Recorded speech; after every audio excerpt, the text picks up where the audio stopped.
Hey everyone, it is Aging Grateful. I'm Bobby. I'm Cedric. And today's video, we're going to talk about some tips that help us get by with our Spanish.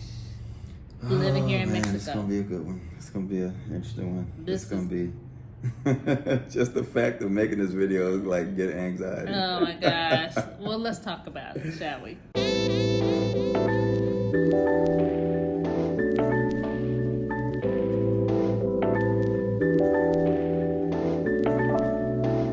All right. So these are some tips that I, kind of came up with that I use. Number one is change your maps to Spanish. Listen. Just roll with me on this. What right? maps are we talking about? We're talking maps on your phone, like Google Maps. If you got a iPhone, maps, because 9 times out of 10 you know where you're going anyway. And if you don't know where you're going, it's telling you on the map where you're going. But what happens is, when I was in the States and I had my stuff on the map, especially if I'm going places I knew I was going, familiar places, driving places, and I just put the directions in and have the language in Spanish, you start to pick up on just words, right and left, and because they're always saying right or turn left. You're gonna hear that about 1,000 times. So you are going to know after a while those two words at least. Like as an example, like let's say for instance, you frequent a specific restaurant, you can walk to the restaurant. It's something as simple as that. Even if it was walking 3 or 4 blocks from where you are, turn the Google Maps on. Not that you necessarily need it because you know where you're going, right, but to get to understand the words and what they mean when it comes to the directions, right? Yeah, and that helps because, for example, we were in an Uber and there's a couple different ways that we could have went to go to where we were going. I think we're going to Costco or something.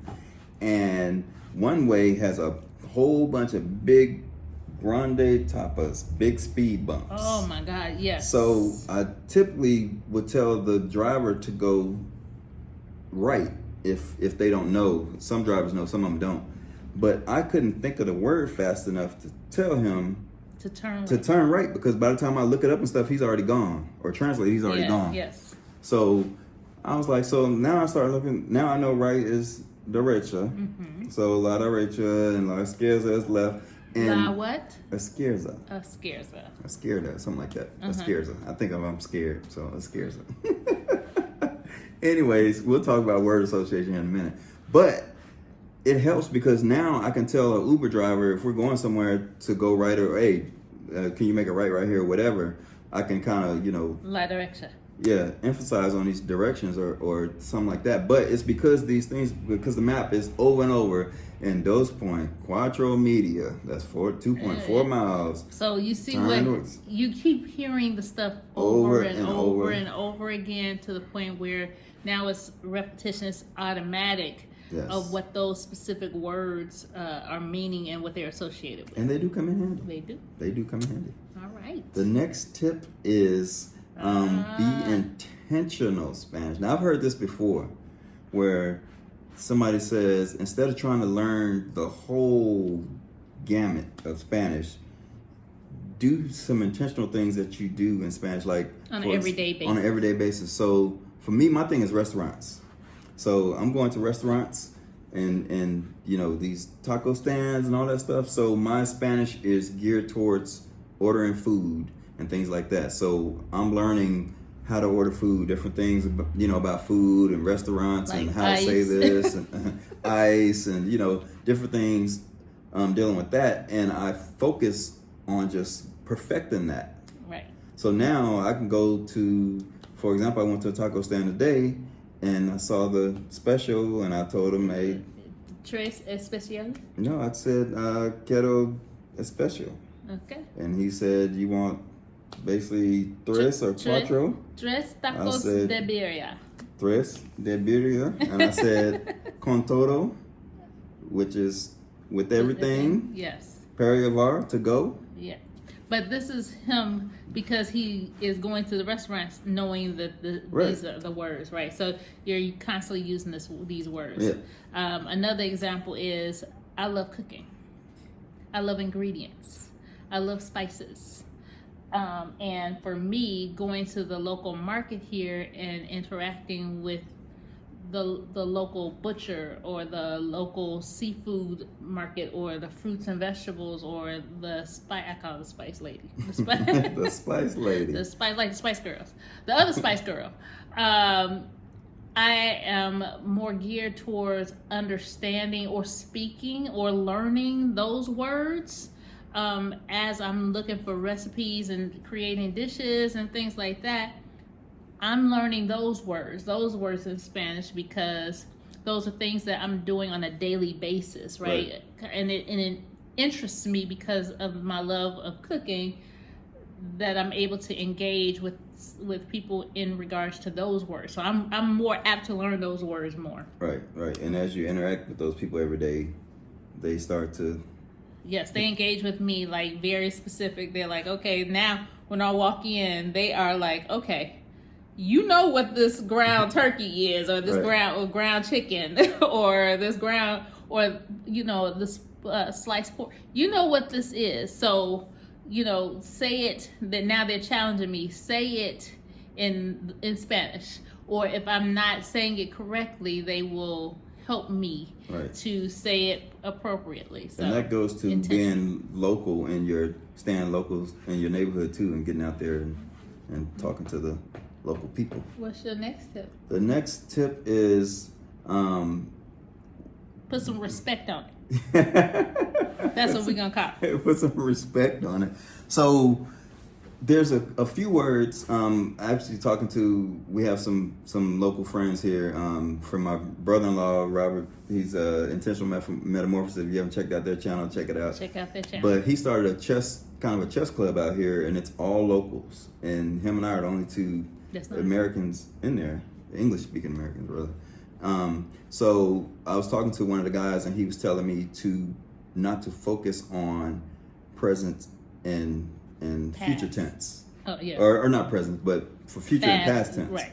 He said only focus on present tense. He said the rest will come later. He said because when you're talking to people, naturally you're only talking about what you're talking about. You're not typically talking about stuff in the past and stuff's coming up in the future. You're usually having a conversation about what's going on at the present time. So a lot of words, my go-to words are quiero, which is I want. Mm-hmm. Tener, mm-hmm. which is to have.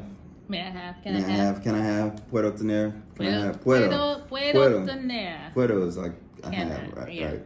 And quisiera, which is I would like to have. And what's interesting is usually when you're ordering something, the polite way to say is may I have something or this or that. But the locals don't say that. They say quiero. They say I want. Yeah. I want a hamburger. I want this. I want that. So I picked up on that and I started saying that. So, but still put some respect on it. Yeah. So one of the things is word association, right? So what I'm learning, and I've heard this also, is that when you associate a word to something, your mind doesn't have to translate it anymore. Because what happens is when you're trying to learn vocabulary and words, you're literally trying to translate it as somebody's having a conversation. Right. But once your brain associates that word to something, you no longer have to translate. Like hola, you don't have to translate hola. No. Because your brain already associated that with hello or whatever your response is. So ¿Puedo tener una hamburguesa? yeah, if you want one, con queso, like, so con and sin. Oh, like, I love these words. So this here, I'm gonna show you how I associate. Let me show you how I associate. Go ahead. So con is me too. Is more, right? So if I say or with. So if I want a hamburger con queso, which with cheese. So I'll think of it as a con man, because a con man is always trying to do what? Trying to get more stuff out of you. So yes. I know that con is more. I always think of pros and cons. So that's for me. That's how I look at it, right? Yeah. Cons. So that's how I say, okay, cons. But with sin, we are both on the same page with this. with sin means you don't want something, right? If you want a hamburger, sin queso. Sin as a car. Sin as a car, which is no sugar. Yeah. I always think of sin of that scripture of he who is without sin cast or first stone, cast right? the first stone. Yeah. So he was without sin. So I think of sin as without. So that's how I associate that, and that's just it works. It works. Because that's exactly what I do too. So if you can find a bunch of things to associate words to, that helps. I know. I want to be without sin. Yeah, with you want to be sin. So the left, we were watching that parade, and I'm ex-military in the Air Force and stuff. So when marching, left, right, left, right, left, right, left. So I was watching the parade. It was a scared, and I was sitting there. I was like, and then it just clicked. I'm like, okay, that's left, because I could relate to that. So now I got it, because I could. I don't know why I could never remember left. But now he does. But now I have literally no problem. Because the parade. Hey, it worked. It worked. It worked. Yes. And a thing I associate with is we doing the most. We do the most. So anytime you talk about we, it's nosotros. So any verb you use after that, you throw the most at the end, like tenemos, right? Yes. Tenemos, queremos, all that, because we're doing the most. So we're talking about the most. Us. We're talking about we. We're doing something. We the best. No, we doing the most. But yes. So nosotros vivimos aquí. Aquí. So we live here. Yes. We live here. So that's how I associate that. Another tip is to translate the things before you go somewhere. Oh my gosh. This is a big one, because and let me say this. As much as we try, sometimes my brain just don't be braining. Or whatever you want to call it. But I could sit and I could be practicing it. I'm practicing the word, the phrase. So when I get there, I'm good. I practice in the mirror. But I'm saying this to say, still do it. Yeah. Still do it, because eventually what happens is you do pick up on it subconsciously. Yeah. You do pick up on it. So it's always good to try to translate the phrases before you go somewhere. And I mean, that's all. I do it all the time. Your tip about Google. What translate tip? When you do have a phrase that you what do you do with it? You can start. So if you got a phrase that you're saying all the time, or you have a bunch of different things you might want to say when you're going somewhere, in Google Translate you can mark it as a favorite, and then you can pull them up even offline. You can pull up those on your Google Translate phrases on your Google Translate. Yep. I do that a lot. So I go there, and let me tell you this. It leads to them speaking in Spanish to you because they think you can speak Spanish because you can say this phrase, and then I'm like, I can't respond to that, but any little bit helps, and it goes a long way when you try to at least say something. I've said this almost in every video. It seems like you always ask habla inglés first, even if they say si or poco or whatever. I still ask what I'm gonna do in Spanish. And then when they respond and I don't totally understand it, then they know to say, okay, then they may translate a little bit or whatever. Every time. I think that rolls off my tongue. Every time I get into an Uber or a taxi, it just rolls off my tongue. I step inside the vehicle and sit down, and they'd be like, habla inglés. And that helps me to gauge what I am supposed to prepare to do, because I'm always looking for an opportunity to learn. So if you say poco or poquito English, or say no, I know that now I need to be able to prepare myself to have a conversation with you and try and work through it the best way that I can. And if you tell me that you do, I'm having the conversation saying I'm trying to learn Spanish.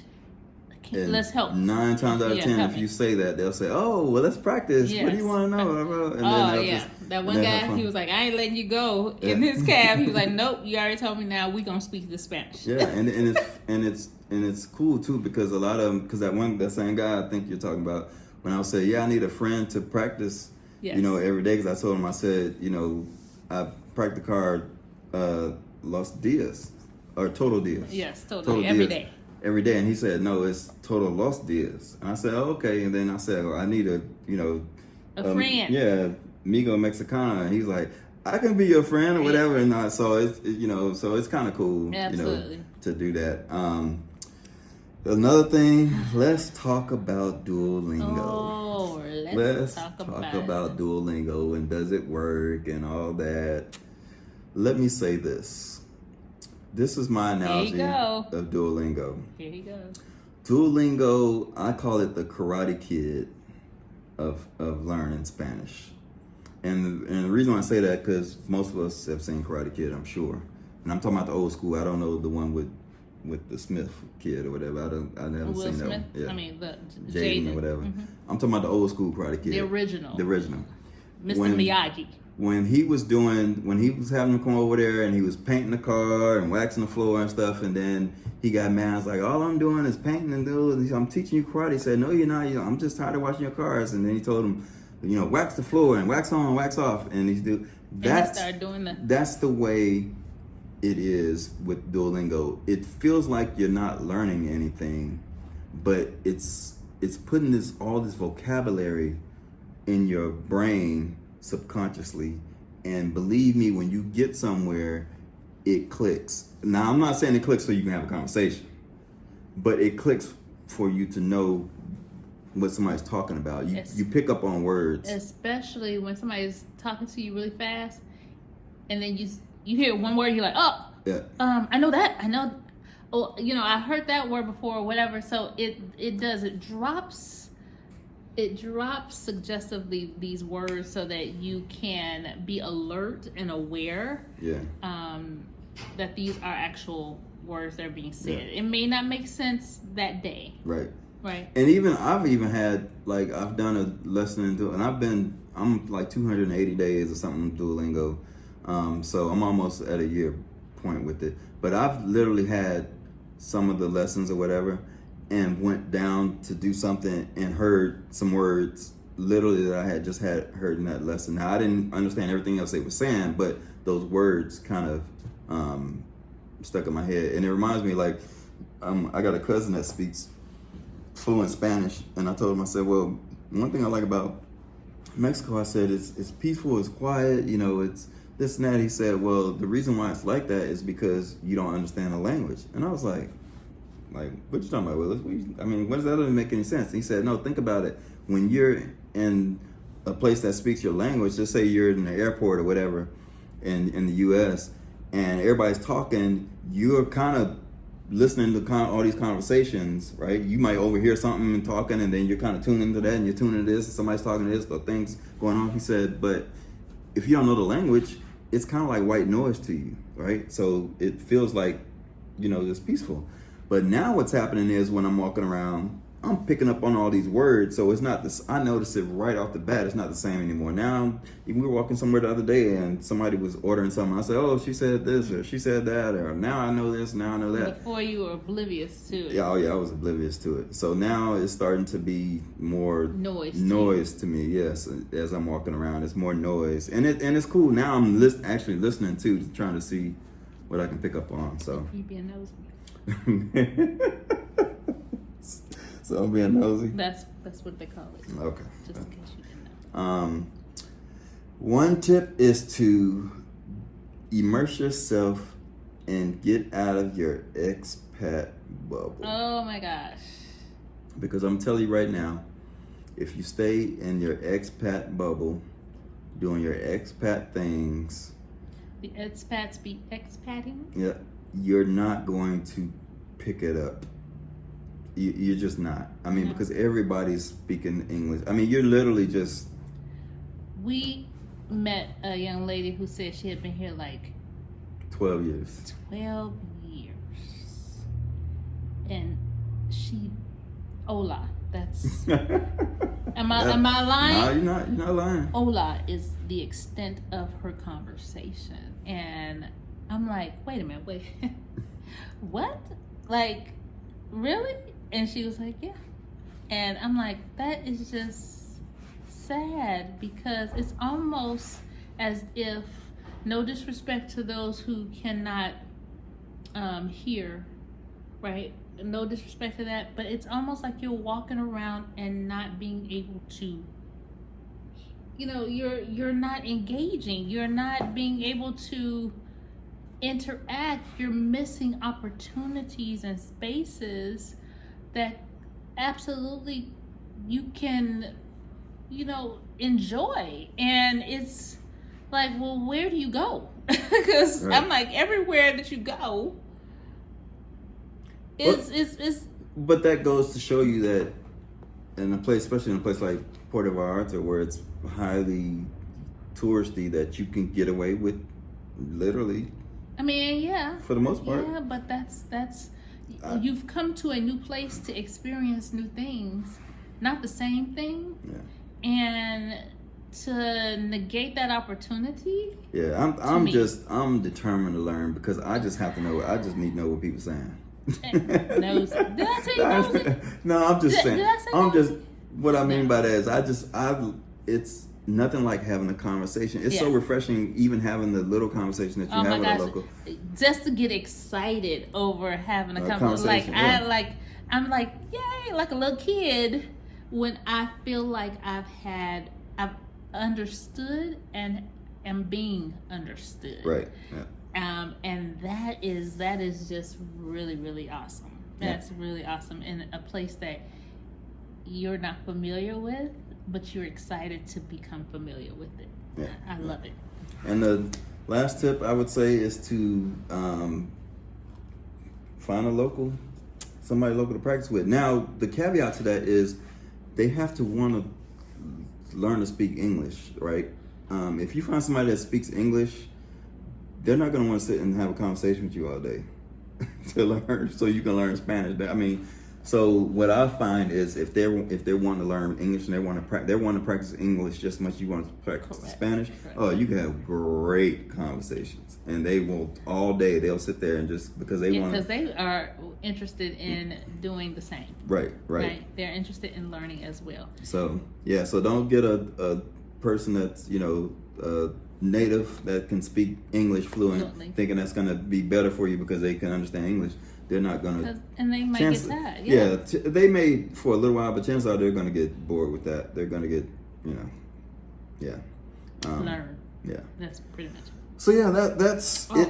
One other thing to say: please take your time. This is not. Yeah, this is definitely This is not a race. This is not a rush.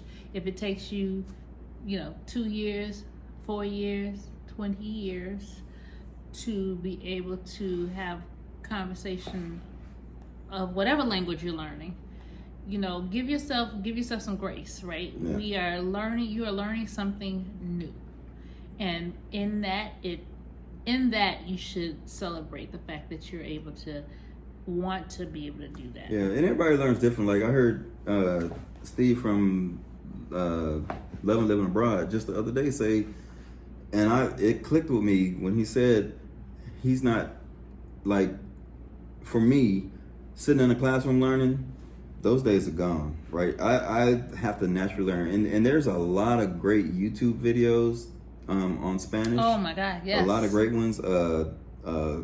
Kuru with learning Spanish with Kuru Paul, I think his name. Oh yeah, listen. That's probably the best. He has his starter kit video. His starter kit, yeah, from zero to conversation. I call it starter kit. From zero, I think that's what we call it, from zero to conversation. I'll put the link in the description. You don't call it starter kit, but I call it starter kit. But I said to myself this: if I can't discipline myself to sit down and go through these lessons, why am I going to go pay somebody to sit in there and try to learn Spanish? I mean, seriously, because if I can't sit down, and these lessons are better than some of the paid ones that I've been to, by far. Mm-hmm. I agree. And they're free. And I always say, I'll carve out time on my calendar and stuff like that. But it's just like, I like the more learning more organically. And everybody is different. Everybody's different, yeah. And there's no wrong way to learn. Well, there might be some wrong ways, but everybody learns differently. So you find what works best for you. We're just sharing tips that helped us, Yeah. and how we are learning through those tips that we're doing. Yeah, and I say, and the reason why I said that is to say, just think about that before you go spend your money on some classes. Because if what's going to happen is you're going to go to these classes and they're going to give you a bunch of homework to do anyway. You're not just going to sit in class and then you say your thing and then you don't do nothing for the rest of the week or until the next class and come back. No, they're going to give you homework that you're going to have to come back and practice and do all this stuff. So if you can't do that, why are you going to pay somebody? Or you can also just wear a t-shirt that says "No Gracias" so you can remember. Yeah. You can do that too. You need that around here.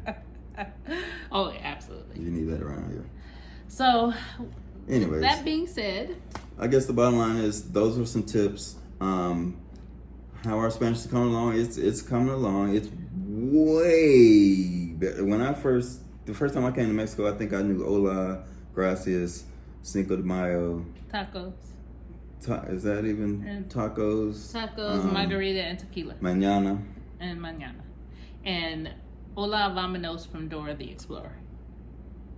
Yeah, that was literally the extent of my Spanish. So I'm proud of myself for just. Shout out to Dora.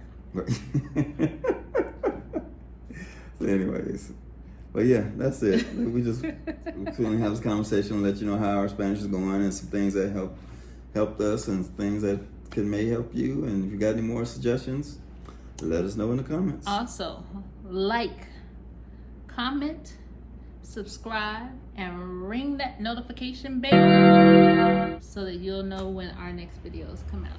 There you go. Anything else you want to talk about? No, All right. that's it. We got some t-shirts. Woo. You can't even see his all the way. I'm a global citizen. Yeah, and no gracias front and back, no gracias, because in these streets, we say this all the time. Oh, yeah. Much love, guys. Peace. Deuces. Deuces.